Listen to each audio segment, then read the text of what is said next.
तो हेलो दोस्तों, एक बार फिर से स्वागत है आप सभी के चैनल होमकमिंग स्टूडियोज़ में। तो बहुत दिनों से बहुत जन मुझे अलग अलग कमेंट्स कर रहे थे कि भाई एंटी वेनम वर्सेस कार्नेज लाओ या फिर एंटी वेनम वर्सेस टॉक्सिन लाओ। तो फिर मैंने सोचा कि चलो एक ही वीडियो में दोनों टॉपिक्स को कवर किया जाए। इसलिए आज का टॉपिक है, पता चलेगा आप लोगों को, anti venom versus carnage versus toxin, कौन जीतेगा इस बैटल में। तो चलिए जल्दी से शुरू करते हैं। तो इस बैटल का जो विनर होगा उससे जानने के लिए हमें तीनों को, मतलब तीनों जो सिम्बियोट्स हैं उनका ऑरिजिन और पावर्स जानना होगा। तो फर्स्ट ऑफ ऑल जानते हैं द ओरिजिन ऑफ कार्नेज। तो कार्नेज का फर्स्ट अपीयरेंस होता है द अमेजिंग स्पाइडरमैन इशू 361 जो रिलीज हुआ था अप्रैल 1992 में। तो वहाँ पे एडी और क्लेटस कैसिडी एक ही सेल या फिर एक ही प्रिजन में था और वहाँ पे वेनम वहाँ पे आता है एडी को छुड़ाने के लिए और वो एडी के साथ बॉन्ड होकर प्रिजन तोड़ के भाग जाता है। पर वहीं पे वेनम का एक छोटा सा पार्ट उस प्रिजन में रह जाता है जो क्लेटस के साथ बॉन्ड हो जाता है, मतलब बेटर टू से क्लेटस के ब्लड के साथ बॉन्ड हो जाता है। ऐसे ही जन्म होता है कार्नेज का। अब आते हैं द ओरिजिन ऑफ टॉक्सिन। तो toxin is the first offspring of carnage. तो जब कार्नेज प्रेग्नेंट हुआ तो उसे यह बात पता चला कि उसका जो ऑफस्प्रिंग होगा वो उससे भी ज़्यादा पावरफुल होगा और उसके एग्जिस्टेंस को वो खटकने लगा। इसीलिए कार्नेज ने सोचा कि अपने ऑफस्प्रिंग को जन्म देते ही वो उसे उसी वक्त मार डालेगा। पर जन्म देने के बाद कार्नेज इतना ज़्यादा वीक हो गया कि वो उसे मार नहीं पाया। इसीलिए कार्नेज ने टॉक्सिन को NYPD एक ऑफिसर जिसका नाम पैट्रिक मुलिगन था उसके अंदर या फिर उसके साथ बॉन्ड करवा दिया। तो ये छोटा सा एक इन्फॉर्मेशन था about the origin of toxin.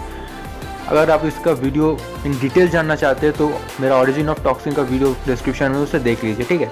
तो बात है the origin of anti venom. तो एंटी वेनम का ओरिजिन कैसे होता है? तो एंटी वेनम का डेब्यू होता है in the amazing Spiderman issue 569 जो रिलीज हुआ था अक्टूबर 2008 में। तो इस इशू में एडी वेनम से अलग हो जाता है और एडी सूप किचन के अंडर काम करना स्टार्ट कर देता है अंडर फिस्ट। तो फिस्ट एक ऑर्गेनाइजेशन है जो होमलेस पीपल को शेल्टर और फूड प्रोवाइड करता है और उसे चलाता है मार्टिन ली, जिसे हम मिस्टर नेगेटिव के नाम से जानते हैं। तो बेसिकली एडी ब्रॉक वहाँ पे मिस्टर नेगेटिव के साथ काम कर रहा था, उसके अंडर काम कर रहा था। और यहाँ पे हमें ये देखने को मिलता है कि एडी को कैंसर हुआ था, पर अननोइंगली एडी का जो कैंसर था वो मिस्टर ली ने क्योर कर दिया था। और इसी वजह से एडी के अंदर जो बचे कुछ वेनम सिम्बियोट्स के पार्ट्स थे वो मिस्टर नेगेटिव के पावर्स के साथ बॉन्ड होता है और वो एडी के वाइट ब्लड सेल्स के साथ बॉन्ड हो जाता है या फिर उसके साथ एक रिएक्शन होता है और इसी वजह से एडी के बॉडी के अंदर ही एंटी वेनम का जन्म होता है। तो बाद में जब वेनम सिम्बियोट आके एडी के साथ बॉन्ड होने का कोशिश करता है तो उसके अंदर जो एंटी वेनम था वो उसे धक्का दे के निकाल देता है और फिर वो अपने फुल फॉर्म में आ जाता है और वो अपने आप को एंटी वेनम बुलाता है। तो अब बात करते हैं तीनों के पावर्स के बारे में। तो कार्नेज का पावर है super human strength, speed, durability, limited shape shifting and camouflage. मतलब वो ये दोनों तो कर सकता है पर वो लिमिटेड है, ठीक है। फिर सिम्बियोट का जो डिफेंस मैकेनिज्म होता है हर एक सिम्बियोट का वो है, जैसे कि अपने पीछे से जो टेंटिकल्स वो निकाल सकता है उससे वो एज ए वेपन यूज़ कर सकता है या फिर अपने डिफेंस के हिसाब से भी वो उसे यूज़ कर सकता है। और है स्पाइडर सेंस या फिर ESP जो हर एक सिम्बियोट्स में होता है स्पाइडरमैन की तरह। तो जो कॉमन फैक्टर्स है फिर कॉमन एबिलिटीज़ है हर एक सिम्बियोट में, जैसे कि वॉल क्लाइंब करना, वेब शूट करना, तो वो मैं नहीं बताने वाला, वो हर एक सिम्बियोट कर सकता है। तो यहाँ पे अगर हम बात करें टॉक्सिन की तो toxin is the most advance and वो नए जनरेशन का सिम्बियोट है, इसीलिए वो इतना पावरफुल है क्योंकि हम जानते हैं सिम्बियोट्स अपने पेरेंट्स से सीखता है। तो उसके जो आगे सिम्बियोट्स थे, मतलब टॉक्सिन के पिछले जो सिम्बियोट्स थे, उनके सारे एबिलिटीज़ और सारे मूव्स या फिर स्किल्स टॉक्सिन को ऑलरेडी मालूम है और इसीलिए वो इतना ज़्यादा पावरफुल है। दूसरा, टॉक्सिन कार्नेज और वेनम की तरह सुपरसोनिक साउंड और फायर से इतना भी ज़्यादा मतलब उसका वीकनेस नहीं है। जहाँ पे कार्नेज और वेनम का मतलब हर एक सिम्बियोट का वीकनेस होता है ये दोनों, पर वहीं पे टॉक्सिन का जो वीकनेस है ये फायर और सुपरसोनिक साउंड तो है ही, पर उतना नहीं, वो टू सम एक्सटेंट इन दोनों को बर्दाश्त कर सकता है। अगर हम आए अब एंटी वेनम की तरफ, तो एंटी वेनम एक पूरी तरह अलग किस्म का एक वेनम या फिर वेनम नहीं, एक सिम्बियोट है जो छूते ही किसी भी होस्ट या फिर किसी भी इंसान से अगर उसके अंदर एक सिम्बियोट हो तो उसे निकाल सकता है।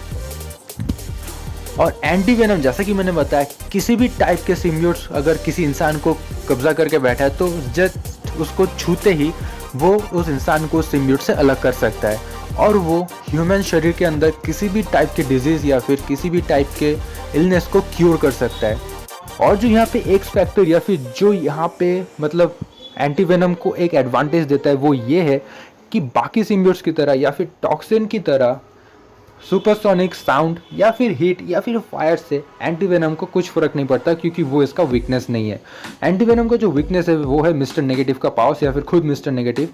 और एक है कि वो जब किसी भी सिम्बियोट को किसी होस्ट या फिर किसी इंसान से आज़ाद करता है तो वो एंटीवेनम खुद एग्जॉस्ट हो जाता है। मतलब जितना ज़्यादा पावरफुल वो सिम्बियोट होगा उतना ज़्यादा एंटीवेनम एग्जॉस्ट होगा। सपोज किसी इंसान को टॉक्सिन ने अपना होस्ट बनाया, तो उस इंसान को बचाने के लिए या फिर उस इंसान से टॉक्सिन को अलग करने के लिए अगर एंटीवेनम उसे छुए तो वो उस इंसान को अलग कर देगा, पर एंटीवेनम उतना ही ज़्यादा एग्जॉस्ट हो जाएगा और वो एक मतलब फेटल वे हो जाएगा एक बैटल में। और इसीलिए मेरा कंक्लूजन ये है, अगर तीनों के अंदर बैटल हुआ तो फर्स्ट ऑफ ऑल एंटीवेनम का टारगेट होगा उन दोनों में, यानी कि टॉक्सिन और कार्नेज में सबसे वीक को चूज़ करना, जो कि ऑब्वियसली कार्नेज में एकदम कोई भी ऑफेंड मत होना, क्योंकि मैं कार्नेज को यहाँ पे वीक बता रहा हूँ, क्योंकि toxin is one of the most powerful और एंटीवेनम मतलब उसके नाम से पता चलता है कि वो एक कंप्लीट सिम्बियोट डिस्ट्रॉइंग मशीन है। तो वहाँ पे antivenom first of all carnage को डिस्ट्रॉय करेगा और सेकेंड ऑफ ऑल वो टॉक्सिन को डिस्ट्रॉय करेगा, पर टॉक्सिन को डिस्ट्रॉय करने के बाद वो खुद बहुत ज़्यादा एग्जॉस्ट हो जाएगा और इसीलिए ये बैटल काइंड ऑफ टाई होगा। ठीक है, तो यहाँ पे टॉक्सिन, कार्नेज और एंटीवेनम का जो ये बैटल होगा वो काइंड ऑफ टाई होगा, जिसमें अल्टीमेटली फाइनलिस्ट होंगे टॉक्सिन और एंटीवेनम, जो दोनों लास्ट में बचे रहेंगे। तो अब एक इम्पॉर्टेंट बात कि कोई इस बात से ऑफेंड मत होना कि मैंने बैटल को टाई करवा दिया या फिर टॉक्सिन को मैंने विनर डिक्लेयर नहीं किया या फिर एंटीवेनम को मैंने विनर डिक्लेयर नहीं किया। ठीक है, क्योंकि मेरा खुद का फेवरेट सिम्बियोट है कार्नेज, तो इसका मतलब ये नहीं कि मैं कार्नेज को ही विनर डिक्लेयर कर दूं। आप लोगों का अलग अलग सिम्बियोट फेवरेट हो सकता है, पर जो फैक्ट है वो मैं बता रहा हूँ, जो पावर्स के ऊपर बेस्ड है मेरा ओपिनियन है वो मैं आप लोगों को बता रहा हूँ। आप लोगों का ओपिनियन अलग हो सकता है, पर अगेन मैं बता रहा हूँ कि कोई ऑफेंड मत होना।